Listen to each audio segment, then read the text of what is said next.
Nyt meillä on vuorossa vedellä. Ja aloitetaan vetely. Eiku siis mitä? Siis tää on alkutekstit vasta. Eli me ei vielä voida aloittaa vetelyä, mutta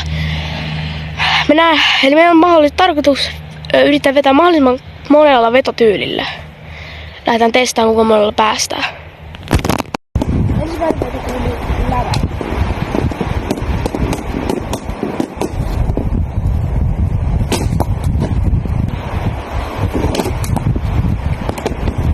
Seuraava vetotyyli kalkki.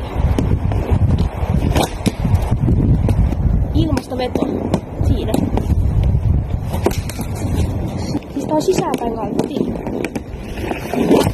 Jatketaan uudella vedolla. Laitilla. Laittikiekolla ja tällä vähän painavalla jääkäällä. Nyt tää on sählymaalla. Tää menee tää rikki. Mentäkää tää on sählymaalla. Tää menee rikki. Nyt lähtee laittikiekolla. Oho. Oho. Sit lähtee tää paino hevikiekolla.